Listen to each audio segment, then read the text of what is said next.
और बुलेटिन की शुरुआत करेंगे मौत की डोर के साथ। जी हां, मध्य प्रदेश में चाइनीज मांझा की बिक्री पर प्रतिबंध है। इसके बावजूद दुकानदार इसे बेचने से बाज नहीं आ रहे। पिछले दिनों उज्जैन में चाइना डोर से हो रही घटनाओं को लेकर अब पुलिस एक्शन में आ गई है। चाइना डोर के खिलाफ पुलिस मैदान में उतर गई है। अब चाइना डोर से पतंगबाजी करने वालों पर पुलिस अब ड्रोन से नजर रख रही है। ऐसे लोगों पर गंभीर धाराओं में कार्रवाई की जाएगी। बता दें कि उज्जैन में 4 जनवरी को एक 6 साल की बच्ची का गला चाइना डोर में उलझकर कट गया था। बच्ची घायल हो गई। बच्ची पिता के साथ बाइक से घर लौट रही थी। वहीं एक दिन बाद 5 फरवरी को फिर घटना हुई, जहां चाइना डोर से 30 साल का युवक गंभीर रूप से घायल हो गया। युवक हरी फाटक ब्रिज से बेगमबाग की ओर जा रहा था। इस दौरान डोर गले में अटकी और उसका गला कट गया। और इससे पहले प्रतिबंधित चाइनीज मांझा बेचने पर उज्जैन प्रशासन ने कार्रवाई करते हुए 2 आरोपी दुकानदार के घर भी गिरा दिए थे।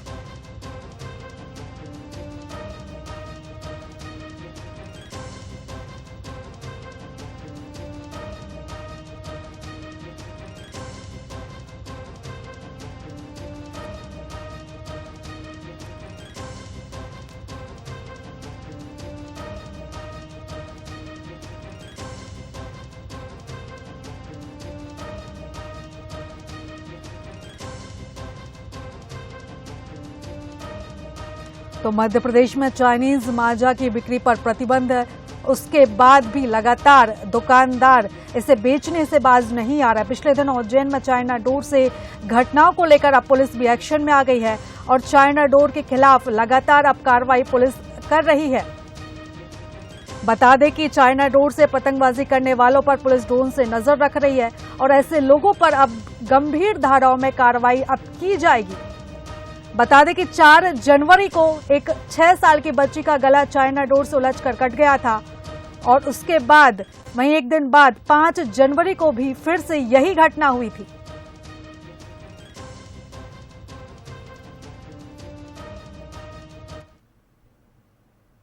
ये हमारे गुलशन भाई की लड़की है। इनका गला देखिए चाइना के डोर से आज बहुत बाल बचा है। तो अपने बच्चों का बहुत ध्यान रखें और अपने बच्चों को आगे बिठा के नहीं चलाएं गाड़ी। और हमारे गुलशन भाई परेशान हो रहे हैं, तो आप भी ध्यान रखो। आप लोग भी अपने बच्चों का ध्यान रखो और कोशिश करो। तो ये 2 तस्वीरें आपको दिखा रहे हैं, जहां पहली तस्वीर जो है वो 4 जनवरी की है, जहां पर एक 6 साल की बच्ची का गला चाइना डोर में उलझकर कट गया था। बच्ची घायल हो गई थी। और वहीं दूसरी घटना उसके एक दिन बाद 5 जनवरी को हुई, जहां चाइना डोर से एक 30 साल का युवक गंभीर रूप से घायल हो गया था।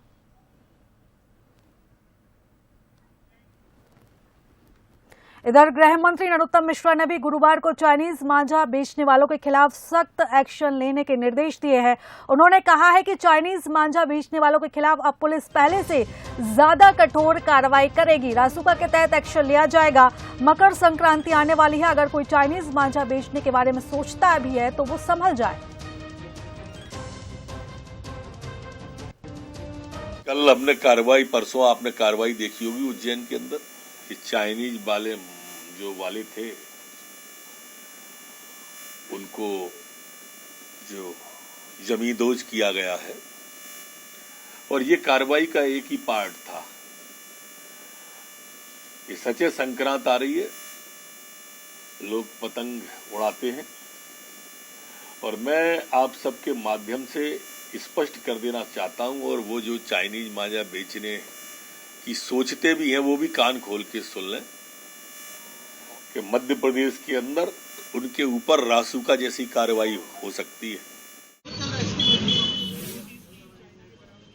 तो ये तस्वीरें अब आपको दिखा रहे हैं, जहां अब पुलिस पहले से ज्यादा सख्त नजर आएगी। चाइना डोर से पतंगबाजी करने पर अब सख्त कार्रवाई की जाएगी। ड्रोन से नजर रखी जाएगी। दूसरी तस्वीर हम आपको बता रहे हैं, जहां पर प्रतिबंधित चाइनीज मांझा बेचने पर उज्जैन प्रशासन ने कार्रवाई करते हुए 2 आरोपी दुकानदारों के घर गिरा दिए थे। बुलडोजर उन पे चला दिया था। तो अब ये सख्त कार्रवाई की जाएगी। 2 तस्वीरें आप देख रहे हैं, जहां पहली तस्वीर है कि पुलिस कार्रवाई करेगी, ड्रोन से नजर अब रखी जाएगी और कड़ी से कड़ी कार्रवाई अब की जाएगी।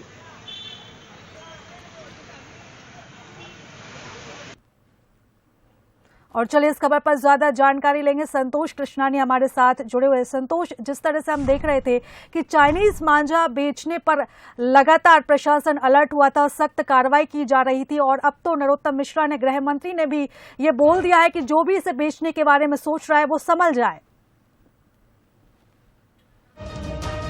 तो संतोष से हम दोबारा संपर्क साधने की कोशिश करेंगे। तो इस वक्त की बड़ी खबर हम आपको उज्जैन से बता दें, जहां नरोत्तम मिश्रा ने कड़ी चेतावनी दी है और कहा है कि जो मांझा बेचने के बारे में सोचता भी है तो वो संभल जाए। चाइना डोर को लेकर जिला प्रशासन और पुलिस प्रशासन बिल्कुल सख्त नजर आ रहा है। जो भी चाइना डोर का क्रय और विक्रय करेगा उसके मकानों को ध्वस्त करने की कार्रवाई को अंजाम दिया जा रहा है। लगातार 2 दिनों से 4 साल की बच्ची भी कटी थी, उसके बाद एक 30 साल का जो युवक हरि फाटक ब्रिज पे जा रहा था उसका चाइना डोर से गला कट गया था। उसके बाद लगातार जिला प्रशासन हो चाहे पुलिस प्रशासन सख्ती से जगह जगह चेकिंग चला रहा है। आप देखते हैं पतंगों का बाजार है, यहाँ पर भी सख्त हिदायत दी गई है। आप पतंग खरीदने क्या संदेश देना चाहिए? डोर लेने आया था यहाँ पर, मेरा तो ये निवेदन है कि जिस तरीके से ये तो आत्महत्या है एक तरीके से, या हत्या मान लें इसको, कि चाइना डोर से उड़ाने के बाद में जो असुरक्षा की भावना जनता के बीच में आई है वो खत्म हो जानी चाहिए। किसी के भी परिवार का एक सदस्य अगर जाता है तो वो मानसिक और पारिवारिक आघात जो है वो इस डोर से खत्म, बिल्कुल उसका परिवार खत्म है, ये समझ लीजिए। मैं निवेदन करूंगा उज्जैन की जनता से भी, उज्जैन में डोर खरीदने वालों से भी, कि आप अवॉइड करें इस चीज को, कि ना खरीदें। ये किसी भी परिवार की एक जो जन हानि है उससे बचाव है। वो किसी के पास अगर छत पे उड़ाता हुआ मिलता है, हो सकता है प्रशासन वहां तक ना पहुंच पाए, ऐसा भी होगा कि प्रशासन हर जगह कहाँ तक खड़ा रहेगा छत पर। तो उनसे भी निवेदन के आसपास अगर कोई उड़ा रहा है तो उसके भी फोटो खींच के भेजते हैं। बिल्कुल, कहीं ना कहीं इनसे जागरूकता है अभियान के तहत ही हम एक दूसरे को रोक सकते हैं चाइना डोर के खिलाफ। आप दुकान संचालक क्या कह रहे हैं? जी सर जी, ये तो पूरी तरीके से बंद है इस साल, यहाँ पे पूरे बाजार में कोई नहीं बेच रहा है। तो पूरा हम खुद ग्राहक से अनुरोध करते हैं कि ये चीज जहाँ भी मिल रही है आपको गली में, वहाँ से आप ना खरीदे और इसको सूचना आपके पास वाले। बिल्कुल, कहीं ना कहीं इस बार लगातार जिला प्रशासन कहीं सख्ती के साथ रुख तो अपनाया हुआ है, उसके बावजूद भी कहीं ना कहीं छतों पर नजर आता है कि पतंग उड़ाते हुए नजर आता है। इसलिए उन्होंने ड्रोन से भी सर्चिंग अभियान चलाया गया है। किस प्रकार सर्चिंग किया जा रहा है? महाकाल थाना क्षेत्र में छत पे ब्रिज और तोपखाने में जितने भी दुकानें हैं उन पर सर्चिंग की जा रहा है कि चाइना डोर्स के संबंधित कोई भी अगर पाई जाती है तो उसके खिलाफ सख्ती से कार्रवाई की जाएगी। हमारी टीम लगातार सर्चिंग कर रही है, अभी भी पूरी छतों पे देख रहे हैं, जो पतंग बच्चे उड़ा रहे, जो भी उड़ा रहे उनको भी चेक कर रहे हैं ताकि चाइना डोर से तो ना उड़ा रहे। अगर वो चाइना डोर से उड़ा के पाए गए तो उनके खिलाफ कार्रवाई की जाएगी। बिल्कुल, चाइना डोर से। और चलिए इस खबर पर ज्यादा जानकारी लेंगे। संतोष हमारे साथ जुड़े हुए। संतोष, मकर संक्रांति आने को है और ऐसे में हमने लगातार 2 दिन 4 और 5 तारीख को ऐसी घटनाएं देख ली कि पहले एक बच्ची घायल हो गई, फिर एक 30 साल का युवक घायल हो गया, और अब नरोत्तम मिश्रा ने भी सख्त हिदायत दी है कि जो बेच रहा है चाइनीज मांझा अब वो संभल जाए। बिल्कुल, बता लें कि मध्य प्रदेश में जिस प्रकार चाइना पर प्रतिबंध लगा दिया गया उसमें उज्जैन में सबसे पहले, क्योंकि हमने गैर साल दिखाया था कि एक लड़की की दर्दनाक चाइना डोर के गले कटने के कारण मौत हो गई थी। उसके बाद लगातार पुलिस प्रशासन एक्शन मोड में था। जिला प्रशासन हो चाहे पुलिस प्रशासन लगातार चाइना डोर के खिलाफ मुहिम चला रहा है।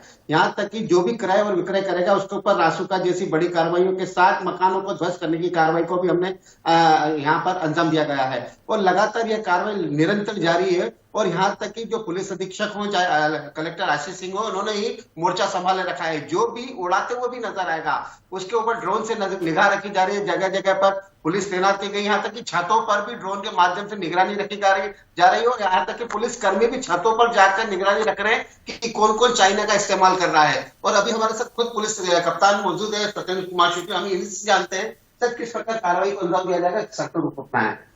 देखिए, जैसा आप लोग जैसे कहा कि पिछले वर्ष एक से दुखद घटना हुई थी जिसके कारण एक नई बच्ची को अपनी जान गंवानी पड़ी थी। इस बार हमने 3 तरह की कार्रवाई की। शुरू में ही इसमें इसके क्रय विक्रय या उपयोग को प्रतिबंधित डीएम उज्जैन के आदेश के तहत किया गया था और उसके बाद ही हमारा सघन तलाशी अभियान चल रहा है। इस दौरान जो क्रय विक्रय करके पाए गए हैं 3 लोगों के विरुद्ध हमने कार्रवाई की। उनकी अवैध संपत्तियों को भी चिन्हित किया, उनके अवैध चिन्हित किया, उस पर भी कार्रवाई की है। अब हमारा जो अगली स्टेज है इसमें जो प्रिवेंटिव मेजर्स में हम लोग रहे हैं कि ड्रोन के माध्यम से कल से निगरानी शुरू हुई है। 2 कार्रवाइयां कल हुई है, आज भी कार्रवाइयां सतत चल रही है। अभी तक मेरी जानकारी के मुताबिक 2 कार्रवाई आज भी हुई है। साथ ही साथ मैंने डीएम उज्जैन और जो कमिश्नर नगर निगम उज्जैन से रिक्वेस्ट किया था, तो जो ऊंचाई वाले स्थान है, जो ब्रिजेस है, वहां पे भी हम उसमें चाइना डोर नीचे ना आए कटने के बाद, उसके लिए जो प्रिवेंटिव मेजर किए जा रहे हैं तो वायर से उसको कर रहे हैं। और ये हमारा अभियान लगातार चलता रहेगा और किसी भी तरह का क्रय विक्रय या उपयोग है होगा तो उस पर हम सख्त कार्रवाई करेंगे और जरूरत पड़ी तो हम इसमें चूंकि मानव जीवन को ये संकट में डालते हैं, उसमें एनएसए तक की कार्रवाई बिल्कुल एनएसए तक की कार्रवाई करने की बात की जा रही है पुलिस कप्तान द्वारा, लेकिन उज्जैन में तो कहीं ना कहीं जो डर है वो डर वो पैदा भी हो चुका है। लेकिन कहीं ना कहीं जो क्रय करने वाले हैं वो इंदौर जाकर इंदौर से माल लेकर आते हैं, फिर यहाँ जाकर डिस्ट्रीब्यूट करते हैं। तो हम कप्तान से ये भी चाहेंगे, जिस प्रकार नरोत्तम मिश्रा जी का बयान आया था कि एनएसए की कार्रवाई की जाएगी, सर जो इंदौर से माल लेकर आते हैं उन पर किस प्रकार नकेल कसी जाएगी? निश्चित तौर पर जैसा मैंने कहा कि क्रय विक्रय के दायरे में वो भी आते हैं। अगर हमारा इन्वेस्टिगेशन में कहीं उज्जैन के बाहर के भी लोगों के संदर्भ में जानकारी प्राप्त होती है तो हम उन पर भी वही कार्रवाई। जी बिल्कुल लगातार निगाह बनी हुई है पुलिस कप्तान की। बिल्कुल संतोष, आपसे ये भी संतोष आपसे ये भी जानना चाहेंगे कि किस तरह से चाइनीज जो ड्रोन से नजर रखी जाने की बात सामने आ रही है। मैं चाहती हूँ कि आप इस विषय पर भी सर से बातचीत करें। बिल्कुल सर, जिससे आपने प्लान बनाया कि छतों पर जाकर यहाँ ड्रोन से निगाह रखी जाएगी, कैसे उसको चिन्हित करेंगे कि उनके ऊपर चाइना डोर से उड़ाए जा रहे हैं, किस प्रकार कार्रवाई की जाएगी? देखिए उसके एक अलग तरीके से उसकी पहचान होती है। जब हम ड्रोन को उड़ाते हैं हमें ये चिन्हित हो जाता है कि ये सामान्य डोर है या चाइना डोर है। चाइना डोर का एक अलग तरह का शाइन और वो चीजें दिखती है। तो जो भी व्यक्ति संदिग्ध इस तरह से पाया जाता है तो उसको हम फिर ग्राउंड लेवल पे हमारी जो टीमें हैं उसको जाके चेक करती हैं और अगर पाते हैं तो कार्रवाइयां की जाती है। आज ये 2 कार्रवाइयां हुई है, कल भी 2 कार्रवाइयां इसी तरह की हुई थी। हमारा सिर्फ आशा ये है, उद्देश्य ये है कि किसी भी निरीह और मासूम की इस चाइना डोर के चपेट में आने से कोई जान न जाए और वो सुरक्षित रहे, इसी आशा से हम ये कार्रवाई करते हैं। बिल्कुल सर, देखा जाता है हनुमान बच्चे, छोटी उम्र के जो बच्चे रहते हैं वो चाइना डोर से पतंग उड़ाते हैं, फिर वो अगर पकड़ा जाते हैं तो उनके पेरेंट्स को भी उनको समझाना चाहिए, लेकिन वो समझाने की बजाय आप लोगों से बहस करते हैं। उसको लेकर क्या प्लान है? ये सबकी सामूहिक जिम्मेवारी है। कोई भी बच्चा हो सकता है, किसी का भी बच्चा हो सकता है। तो मेरी अभिभावकों से भी इसमें आपके माध्यम से ये अपील रहेगी कि ऐसी परिस्थिति ना निर्मित होने दें कि आपके बच्चे के किसी लापरवाही की वजह से कोई किसी की जान संकट में आए। और निश्चित तौर पे आपकी भी जिम्मेवारी बनती है। अगर हम कार्रवाई करेंगे तो बच्चे के ऊपर अगर कार्रवाई हो रही है तो उसके अभिभावक भी जिम्मेवार माने जाएंगे अगर उन्हें अपनी जिम्मेवारी पर निर्वहन ढंग से नहीं किया हो। बिल्कुल पुलिस अधीक्षक का कहना है कि जो भी नाबालिग बच्चे अगर वो भी उड़ाते पाए गए हैं तो उनके ऊपर तो कार्रवाई होगी, साथ ही उनके अभिभावकों को भी बुलाया जाएगा। अगर वो बहस करते हैं या उनको समझाने में नहीं आता, बच्चों को नहीं समझा पाते, तो हम उनको भी आरोपी बनाकर सलाखों के पीछे बैठेंगे। लेकिन सबका दायित्व है, आपका और हमारा सबका दायित्व है। जो भी आसपास में छतों पर चाइना डोर का इस्तेमाल करते हैं तो हमको तत्काल पुलिस कंट्रोल रूम पे सूचना देना, तभी जाकर ये पूरा कारोबार रुकेगा। तो इससे चाइना डोर से क्या होता है, हनुमान जैसे ब्रिज से जाते हैं तो चाइना डोर गले में अटक जाती है, गले में अटकने से गला कट जाता है, उससे गंभीर चोटें भी आती है। गए साल हमने 21 साल की जो छात्रा थी उसकी मौत भी दर्दनाक होते हुए देखा है। और अभी लगातार 2 दिनों से एक 6 साल की बच्ची का गला कटा, कल 30 साल के युवक का गला कटा। तो कहीं ना कहीं चाइना डोर जो कहीं ना कहीं पूरी तरह से मौत की डोर कहलाई जाती है, क्योंकि मौत का सामान अगर बेचना या पाना भी ये कहीं ना अपना बड़ा जुर्म माना जाता है। जी प्रीता। बिल्कुल संतोष, जन जागरूकता से ही चाइना डोर पर नकेल कसी जा सकती है। तमाम जानकारी के लिए, बातचीत के लिए आपका बहुत शुक्रिया।